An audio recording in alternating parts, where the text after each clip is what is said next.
Imagine buying a piece of land, rolling up your sleeves and transforming it into a fully functional hospitality business with cabins, pathways, guest-ready amenities, and all in less than 4 months.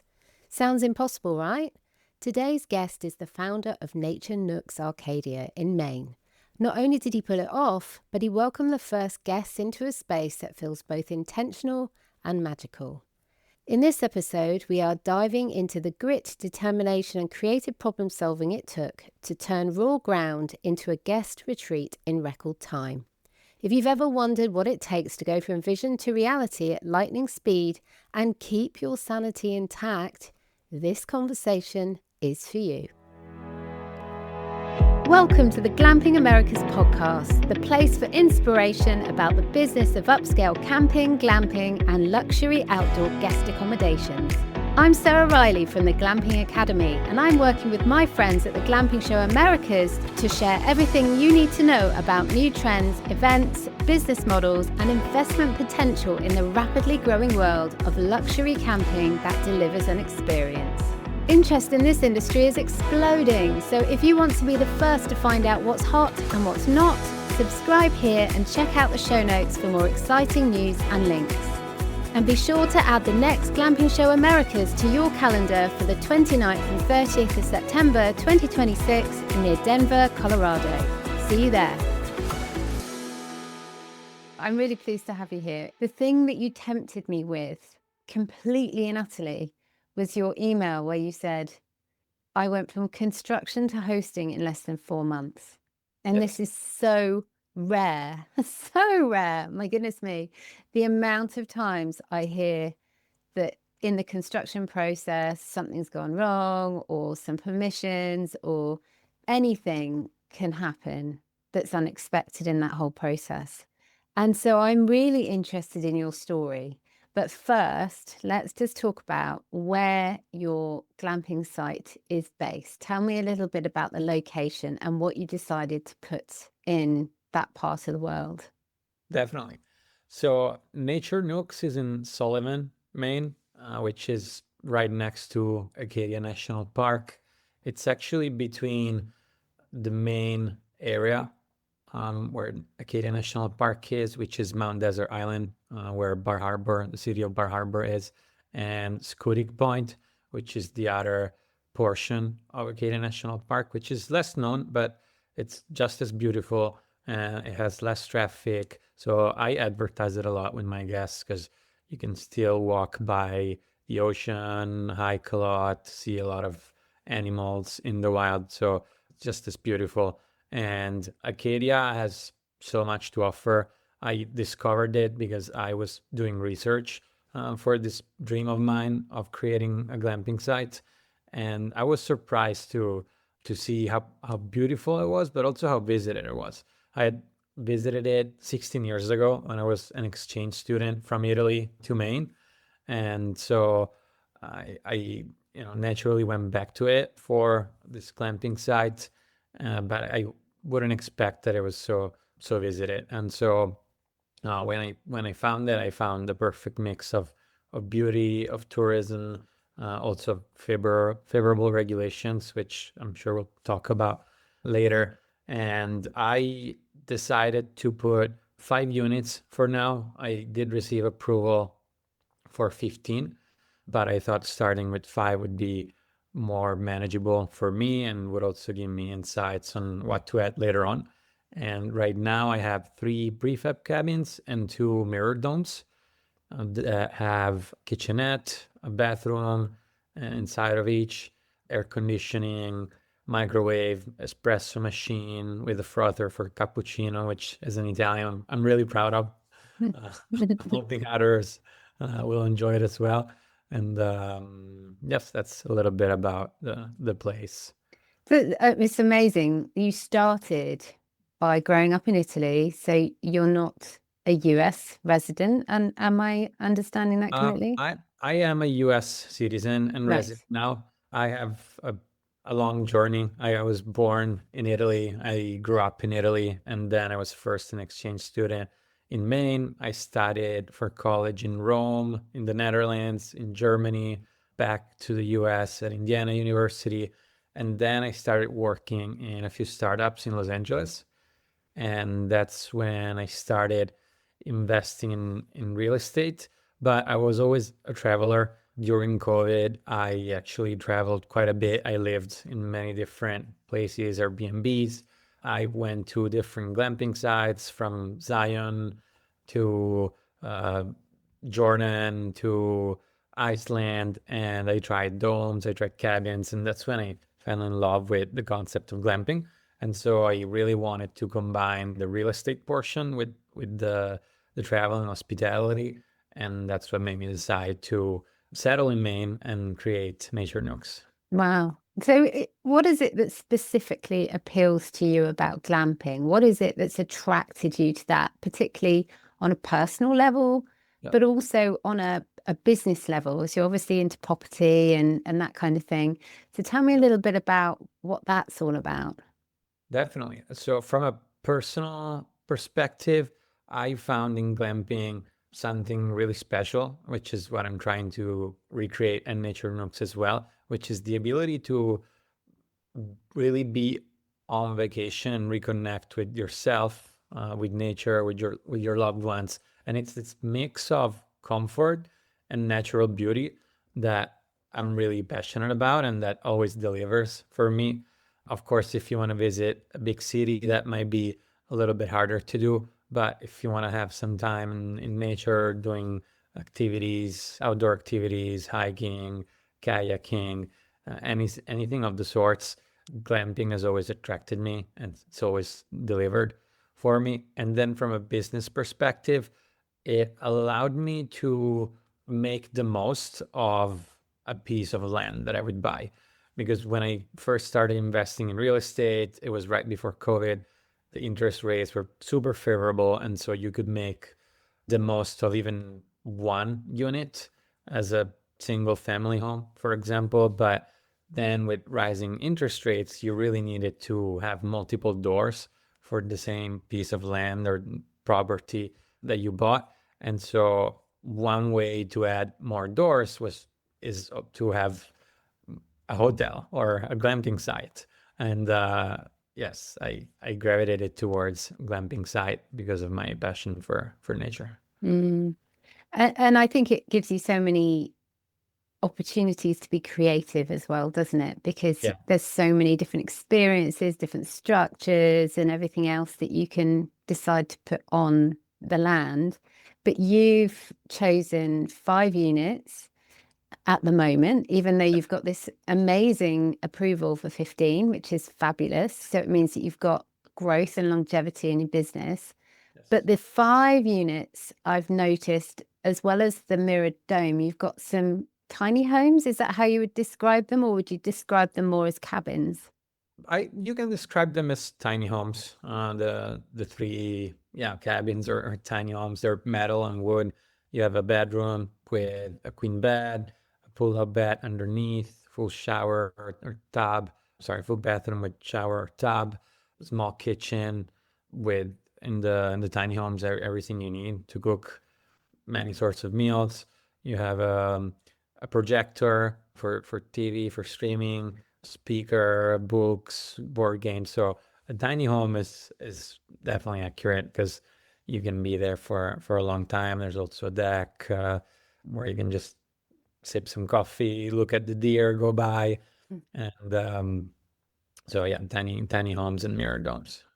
So tell me a little bit about how you manage your property. So is it something that you do yourself? Do you live on site? Do you manage the process of changeovers, greeting new guests and saying goodbye to old guests? Or do you get help with that, or do you manage it remotely? Because there's a lot more people now managing glamping sites from a remote location, especially now more units are designed to have things like smart locks on them so people Yep. can actually access them remotely. Tell me a bit about how you're managing that. Yeah, so I do have help. For property management, I rely on a local company that I had worked with before to rent out my house there in Maine, because I do still love to travel and be able to work from anywhere. And so I created it with this intention of being able to manage it remotely. But that means that there's someone local that manages the day-to-day. And so that is guest communication, uploading it on Airbnb, VRBO, Booking.com, talking to the guests for any issues, doing the changeovers, managing the cleaning, and all of that.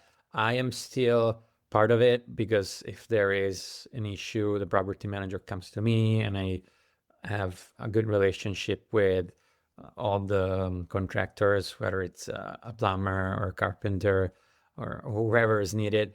So it's never completely hands off, but I did create it with this intention of being able to be remote and for the site to still exist and function properly. And so you mentioned the smart locks.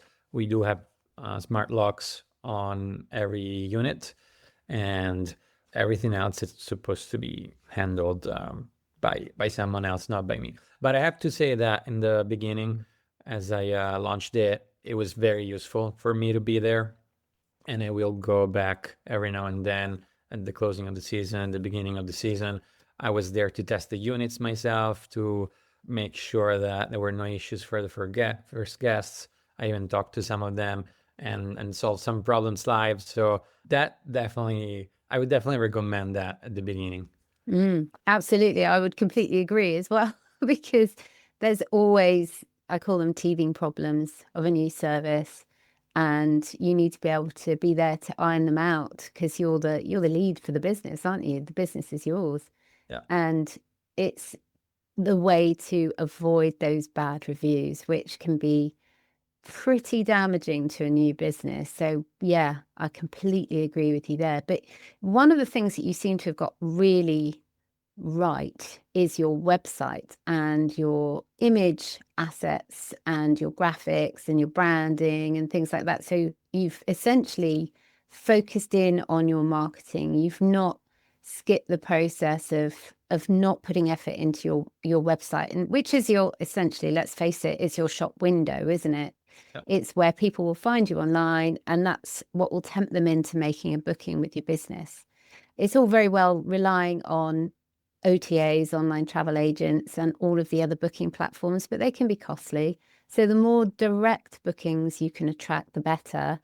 But these days, because there's a bit of an erosion of trust amongst the guest or the customer and the owner of a business, you kind of have to have those trust signals wherever you can.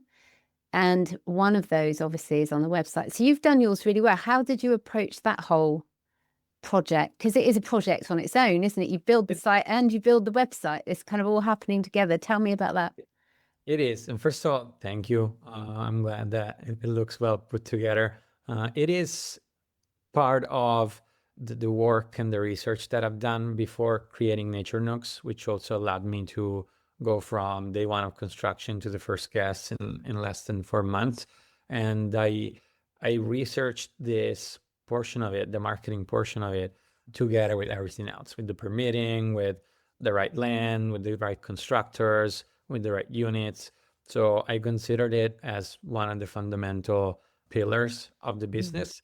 And I really looked for the right partner. So I am working with a marketing agency that specializes in short-term rentals, and they do have other glamping clients, because I realized that this is something that I would not do just as well by myself. I do have prior startup experience. I am a project manager by trade, and so many times I've told myself, okay, you can do it all. I did build websites by myself on Squarespace and other softwares, but I did realize that there are some things that I'm not as good as the professionals. And so I really wanted to rely on someone who had specific experience in this. It's also a leap of faith, because when you never work with someone, you can check with their existing clients, previous clients for referrals, but you never know. But I interviewed a few companies and spent a lot of hours with them on what I wanted the website to look like, taking examples from other websites, either in the industry or not. And then they also helped me out because they suggested to really go all in with the photography and the footage to create that trust and to transmit the beauty behind Nature Nooks to people that are miles away. And so, yeah, I that's how I did it. Mm. But I couldn't agree more about the assets of photography, because it's one thing, in fact, that many businesses, they may get right at the beginning. They may invest in new pictures to illustrate their new structures, and it's great. It's on their website, it's on their social media, but they don't necessarily refresh them regularly. And I think that that's definitely a mistake, because it's the one thing that people can look at and really use to imagine whether they would want to be in that space, whether they want to spend that money, book that time, speak to their partner, arrange someone to look after the children, the dog, the house, whatever. It's the one thing that's going to encourage them to do that thing. And if they can't see themselves in that space, if they can't imagine that, then they're just not going to book. And so if you haven't put time into that as a business owner to get those professional assets that can be used across lots of different platforms, then obviously it's just not going to attract the people. So I think that's part of the reason why I really liked your website, even though it's new, even though you're a new business, even though you've just gone through the construction process and you're only now starting to attract guests to actually stay. It's incredible that you've done so much in such a short time. And yeah, images and websites are huge, huge. As I said, it's your shop window, it's where you're showing everything you're selling to your future customer, and it's how you're going to get people to come back time and time again. Before we go through the construction to the hosting process, which we're here to talk about, what's your view on working with OTAs? Because they can be a bit expensive, but then so can property managers. I mean, what's your thinking around that? Because obviously you've got to pay for the time and the effort that somebody else, some other business is giving you to get the customers and the heads in the beds, but it does eat away at your bottom line. So tell me your thinking around that. Is this your immediate kind of launch process, and then you're going to hopefully develop more of your own bookings? What's your thinking?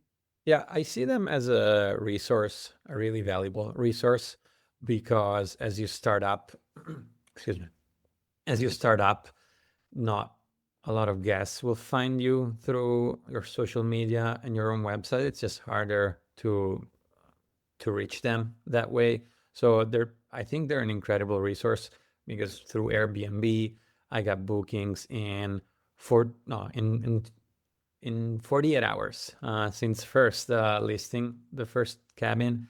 And so that was amazing. That's something that we couldn't have done with the website alone. We do have direct bookings as well, but Airbnb, it's a great window.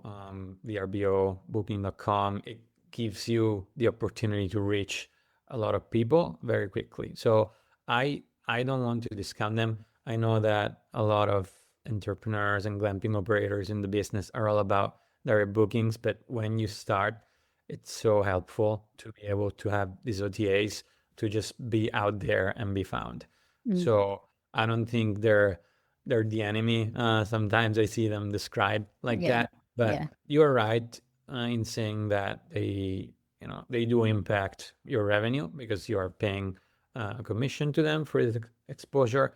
And that's why I wanted to create the website and have a strong social media presence since the beginning, because I would like that ratio of direct bookings to OTA to favor direct bookings in the future. So we'll see what happens with it. If I start getting a lot of direct bookings, I might try to scale down on the OTAs, especially the more expensive ones. But in the beginning, it just makes sense to bring people to your site, to your glamping site, and get reviews, improve, and go from there. And also, people are smart. I think a lot of travelers, a lot of guests will see that you're an Airbnb, but then they can try to find you online, or for the next stay. We do have programs and discounts incentivizing you to come back through our website through discounts. So I think we'll get there naturally. I think you're absolutely right. And the key is, isn't it, that the OTA is bringing that person to you. It's up to you then to keep them on your email list and to Yep. keep them coming back over and over again. As you said, you've included lots of ways to attract them back. And the other thing is as well that having your strong brand on an OTA means that people will say, oh, let's just have a quick look at Nature Nooks and see if we can find them online. And then they may book you through the website. So that's great. A few things have been happening with OTAs recently because AI, they are able to monitor your prices across the web and across other OTAs. So they're all being very strict now that you have to have a comparable price across different platforms, including your own. So you can no longer offer the discounted rate on your website in the hope that you'll get the best direct bookings that way. So that's kind of all changed. But one of the things you could do in the future, for example, is to, when you are starting to really attract direct bookings, you can block out some time on your website so that you're only offering those times on your website. So block it off on the OTAs rather than you are only offering it through your website. So you're making the OTA work hard to fill those dates and times that are the shoulder season, the midweek, the off-peak, the times that are harder to fill up, while your website is happily filling those dates that are easier to fill up. So you're making the OTA work for their money. So that's one of my favorite techniques for getting a bit more value back from the OTA. But as you That's a said, great suggestion. you're welcome. But as you said, you have to have that foundation first of being known and talked about, and people are starting to share you on social media and they're starting to find you, and you're doing PR in magazines and everything else. So marketing, it's a big marketing machine, and that can't just come out of nowhere. So that has to happen. Yeah, with time, it takes a bit of time. So what's your favorite OTA that you've worked with so far? Oh, I would say Airbnb. It was the easiest to get the units uploaded on. VRBO and Booking took a little bit longer. Their commissions are also higher, and also Airbnb, I think, does a better job at attracting people who would look for a tiny home, a dome, a cabin in nature, because they did implement this particular filters, I think a year ago, 2 years ago, with a big redesign on their website, and also how they market, how they advertise on TV. You do see some specific ads for that. So in the bookings, what I'm seeing is that we're doing a lot better on Airbnb. So for now, I would say Airbnb. But for all of the OTAs, it takes a little bit of time to kind of generate the momentum. One of the things you have to be a bit wary of is when they give all these other discounts on the OTA, which is discounting your price way more than you have on your own website. So yeah, that pricing strategy is really important to keep an eye on for sure. Particularly be a bit dynamic with your dynamic pricing and maybe taking advantage of tools. AI tools, particularly now, allowing the business owner or the person managing the business to make decisions very quickly on what price is being offered, dependent upon what's happening in the marketplace, which would be impossible to track as a Yeah, human. We're just not, it's not possible. So these kind of dynamic pricing tools are definitely worth investigating more for sure. we are Um, using dynamic pricing through Guesty. right. That's Yes. the platform that we use to manage everything. Yes, perfect. And it's great as well to make sure that you don't miss out when there's really high demand in your area and everyone's putting their prices up, and yet you're still offering a really low price because you haven't noticed the demand has been increasing. Yeah. So, when we have events and things happening in our areas, we don't realize necessarily that this is going on. So tell me a little bit about the construction process, because you talk about the construction started, and then 4 months in, you're starting to attract guests. And that is a really epic period of time and timeline, essentially, where you have, I mean, just construction alone is tough to manage. The great thing is obviously you're a project manager, as you mentioned, so that means that you've got all of the skills against you, which for you rather, giving you some extra help there. And you are also someone who understands that it's good to commission someone to do things like building the website rather than struggling to build it yourself, which could take a very long time. And it means you're better off doing other things. So clearly I can see those are two techniques. But talk me through that process and what you were thinking of to make sure that it went as quickly as possible. And what would you say were your biggest successes and why those happened? Yeah. So it was definitely a journey. When I say 4 months, that is accurate, but that is the result of many more months of research and preparation. From the moment in which I bought the property and the land in April of 2024, I started talking to constructors. I started talking with an engineer, with the town to go through the approvals. So that was happening in the background.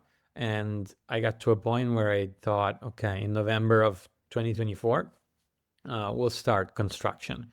But then what happened is that I couldn't get the funding. I got an SBA loan, and that took a lot longer than expected.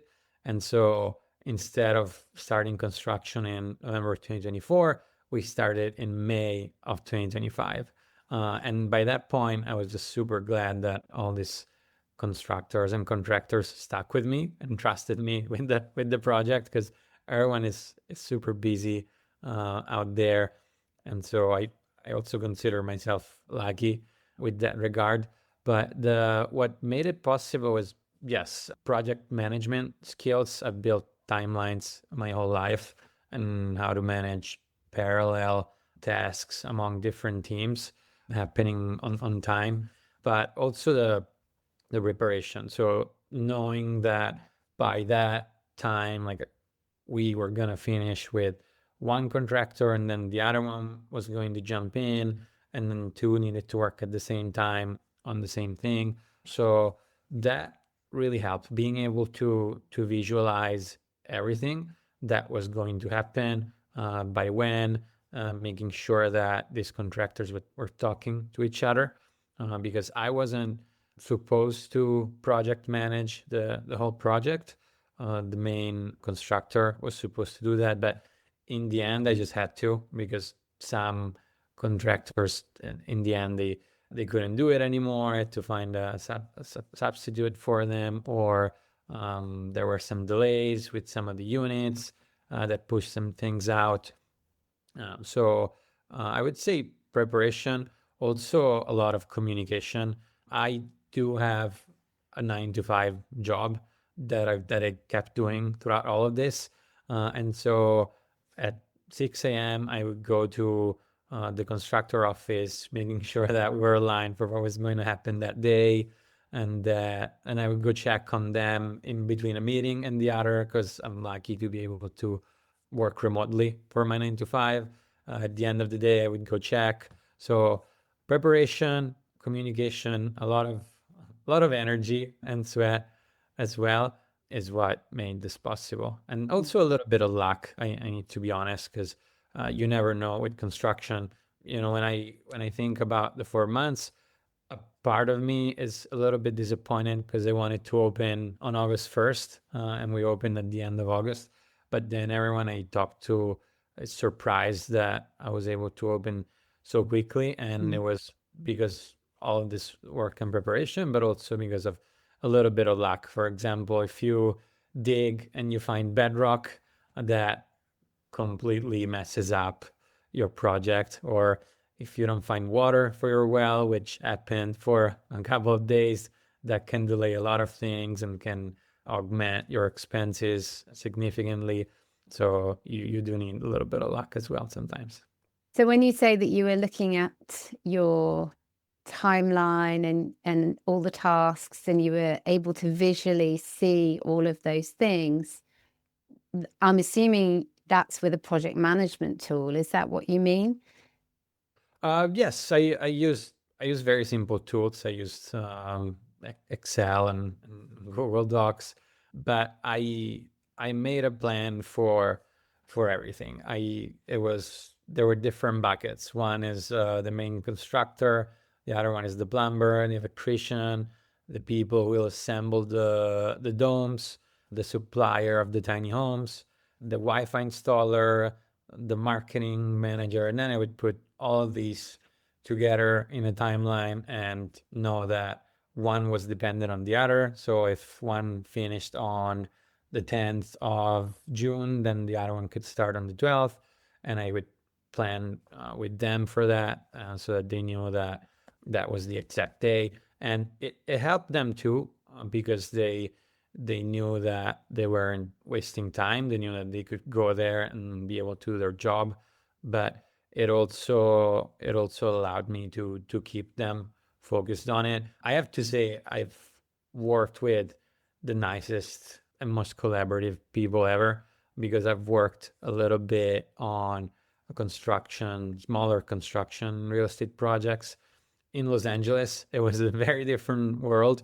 All the people I worked with in Maine were really nice. They were cognizant of my deadlines and my desire to open up for people and in time for the season. And they were all committed to it as well.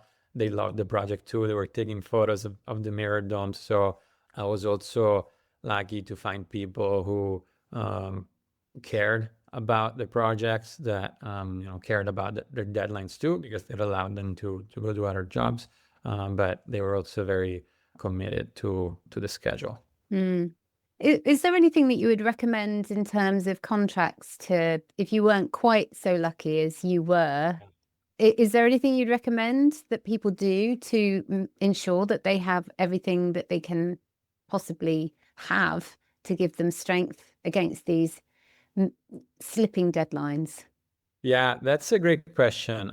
This was a point of contention within myself, really, for a few months, while I was choosing the contractors that I would work with, because a lot of people suggested that I use, a lot of friends and family suggested that I use contracts that allow you to basically penalize a contractor if it's late. So you put an exact date in the contract, and if it's not respected, then you would get some money back or not pay the full amount. So I did think about that, because that's one way, that's one incentive for the contractors to be on time. On the other hand, it really depends on who you're working with. I I mentioned it to someone in the area that I wasn't going to work with, that was just giving me some feedback on construction in the area. And they told me, like, oh no, people don't do that here. We're not in a big city. A handshake, sometimes it's enough. Now, I did sign contracts with everyone. I also mentioned this clause to one contractor, and for this person, it was really unfathomable. It was like, I'm definitely not. I've never done that. It's not something that we do here. It is a risk. I think I would have slept better knowing that there was this incentive for them to respect the date. Otherwise, it would come out of their pocket. But it was something that it wasn't really possible for me. I would say, if it is possible, it's a good incentive. I think something that can give an entrepreneur, builder, peace of mind.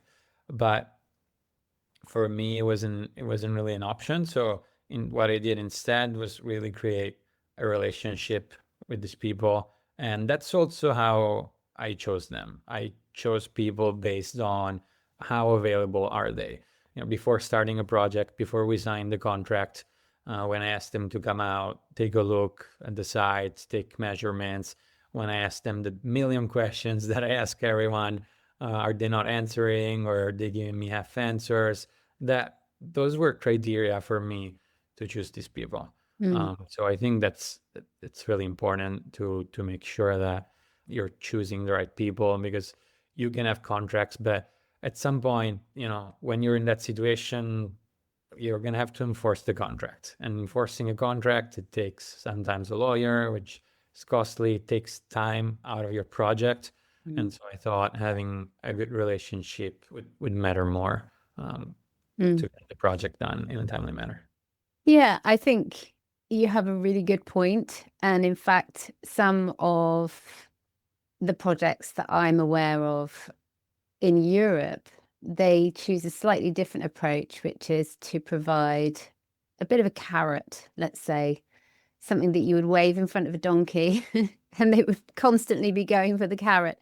And it is that if they meet a deadline, if they meet a time, then they get an extra bonus. So rather than it being taking away money, it's if you get there, you get this extra bonus. It doesn't need to be necessarily above the project cost. It could be a little bit at the end that would be paid, or a little bit extra on top of that. It's just something that it's, as you say, it's kind of, a lot of areas don't do that. A lot of people don't do that. And what you don't want to do is start on the wrong foot with people, because then it means they won't be working to your best interests. And trying to find a relationship and a conversation that's going to protect everybody, but also gives the construction team a sense of they're going to get more value if they work really hard for you and they try to, boost what you're doing and get the job done in a timely manner. The other thing that you do find, if the relationship breaks down between the construction team and the owner of the project, often the construction team then starts accepting other jobs in between. Yeah. So suddenly they're not on site that day, and it's because they've accepted another job down the road, which they're doing. And it means you're struggling, saying, but we've got this deadline and we agreed the deadline. And so, yes, it's keeping the relationship strong, a really, really good pointer. And that has happened to me as well, because at some point we did have delays that were really out of our control. And so, yeah, keeping that relationship with that ensures that as soon as we can get going again, they're going to show up. And also, something that I think really works in my situation is that there is upside for everyone, because I did get approval for a lot more units, and that's what I told everyone from the beginning. So I think everyone is invested in Nature Nooks going well, so that then we'll expand it together for years to come. So this is just the beginning of a years long collaboration.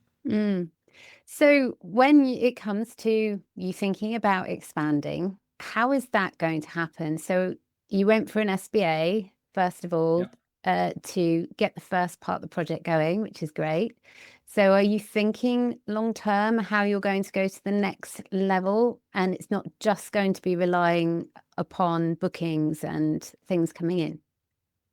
Yes. So I probably started too early, because I started thinking long term right from the beginning before even getting funding. But I think that's just something that you need to do. You need to have a vision, and also a plan for the banks and who's financing you. That evolves, obviously, depending on how the business goes. So there are multiple options. I think it will depend on how well Nature Nooks does in the first few years, because one option is to reinvest the profits, but it's a slower way to grow. So another way could be to partner with someone. It could be a new shareholder, someone that becomes a partner in the business. It could also be partnering with suppliers. There are a few suppliers that are willing to split the revenue with you, and so you could get the tiny home or the dome or the cabin at a discounted rate, and then you would split revenue going forward.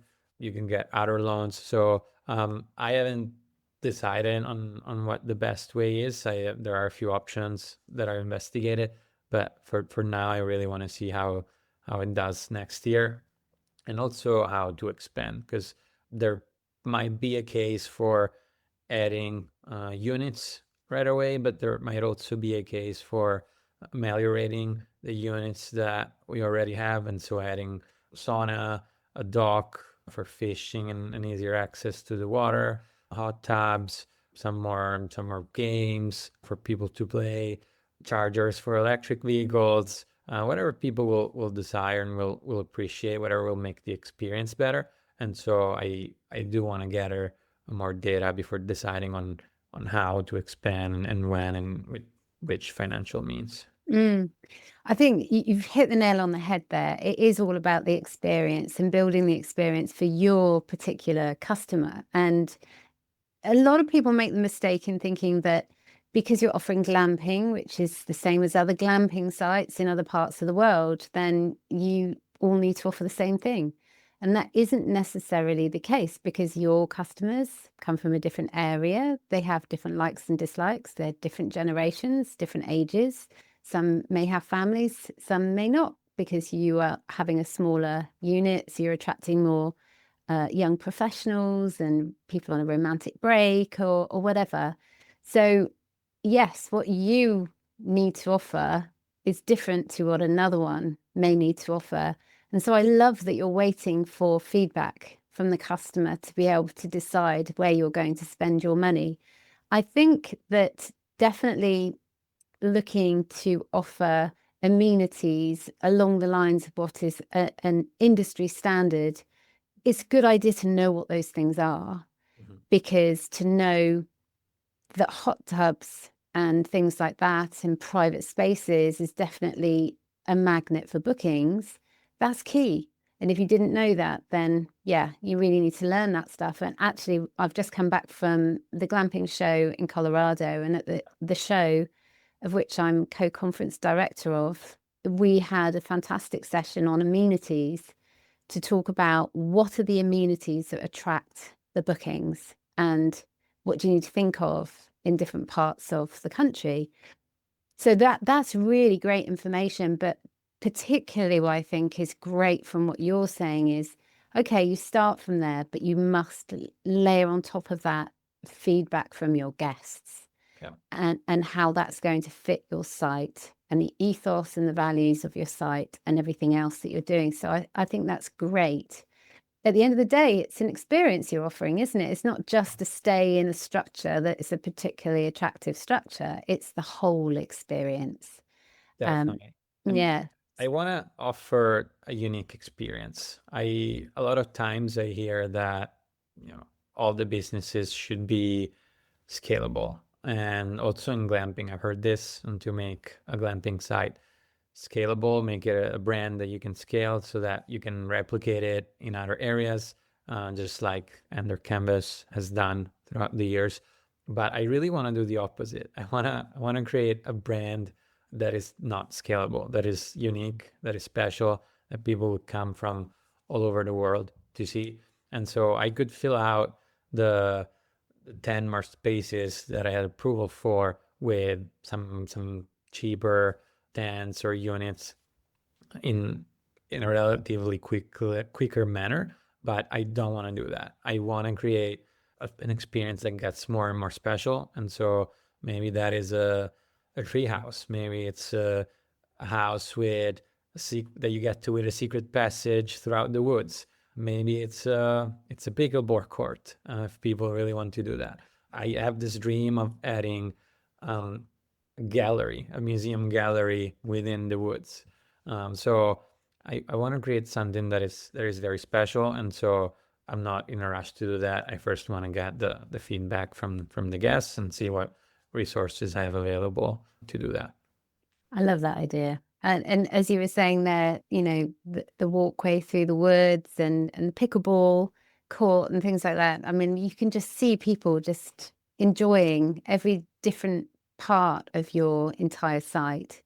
And so tell me just a little bit about regulations. Do you have any tips on getting through the regulations process? Was there anything that you did to help you get unstuck at any point?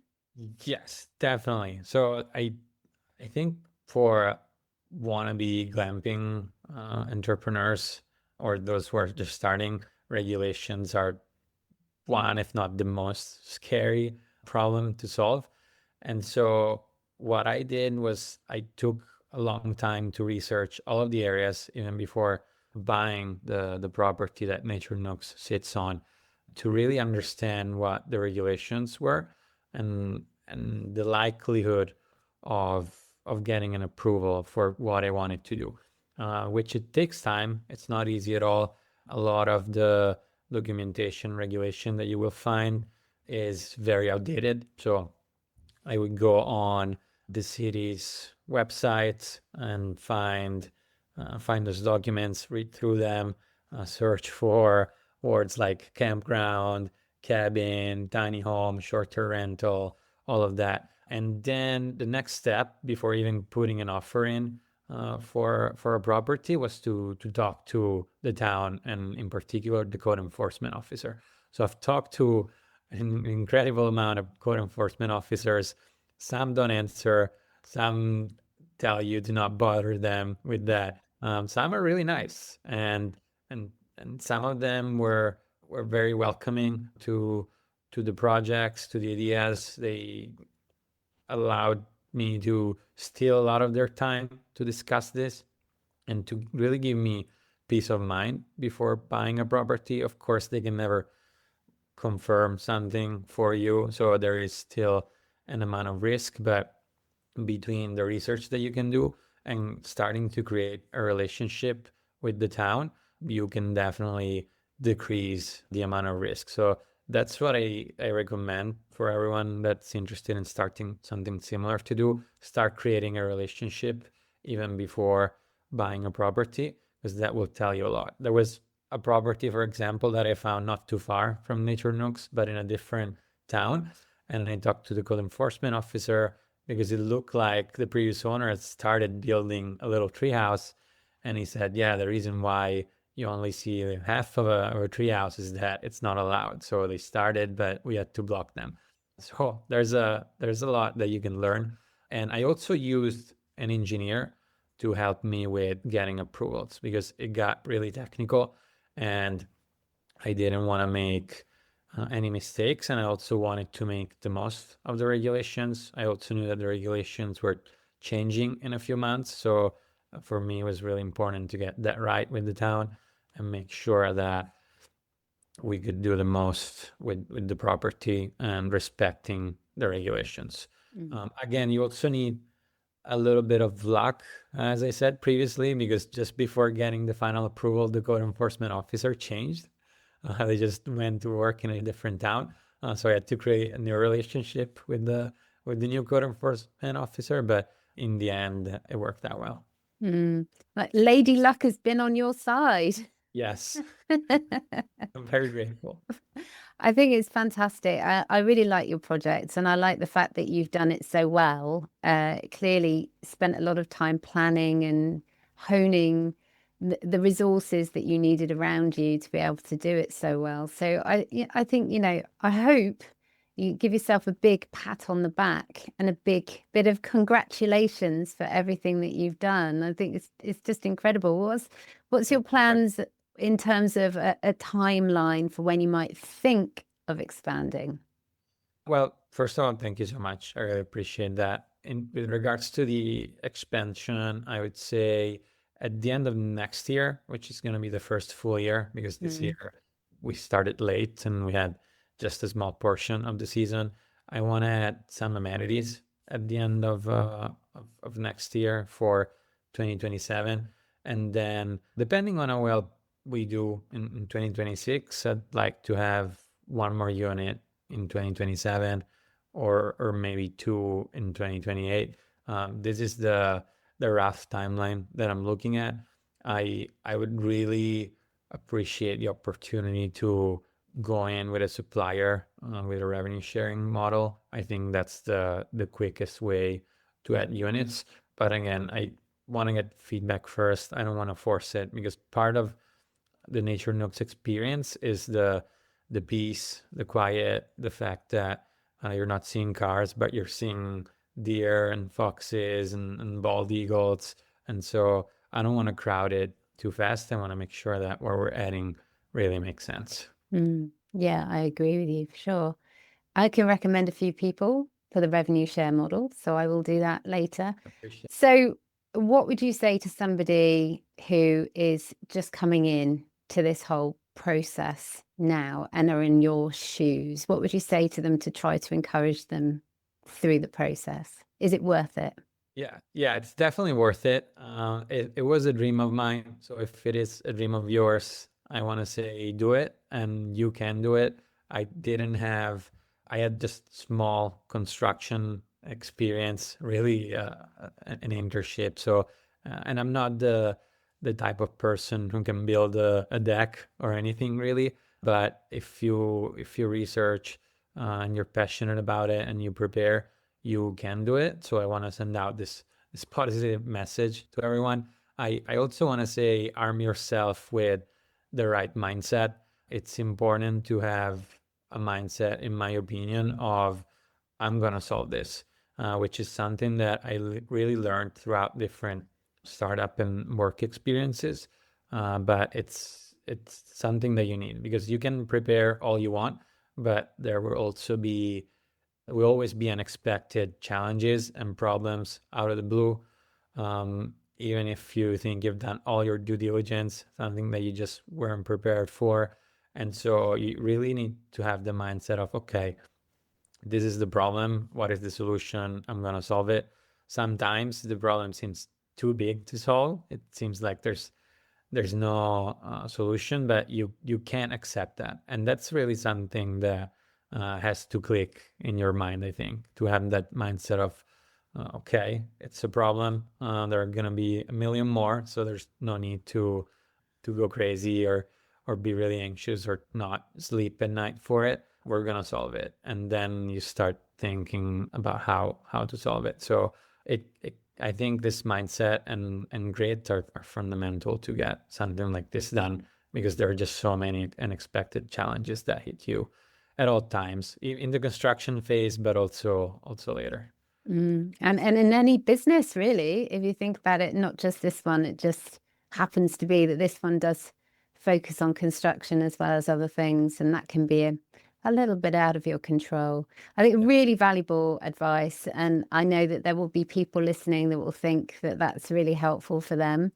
And so, where can people find out more about you, about your business? Share your web address and your Instagram handle. So it's naturenookacadia.com. That's our website. Our Instagram handle is Nature Nooks Acadia.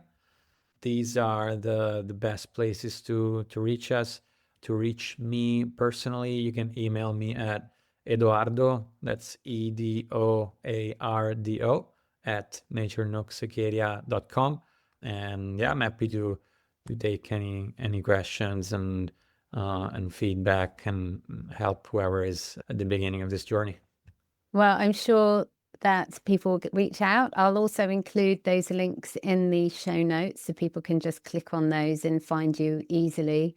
And I really appreciate you reaching out and sharing your story, because I think these kinds of stories are what this industry needs. It's inspirational, and people need to know that just with a few tweaks to what they're doing and how they're preparing for their project, they can get up and running, not necessarily easier, but with maybe a few less issues as they go and a quicker timeline.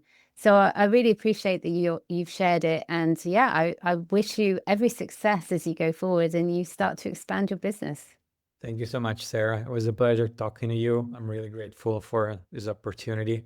And I hope we can stay in contact. We definitely will. Thank you so much, Eduardo. Speak to you soon. Thank you. Have a great day. Bye, Sarah.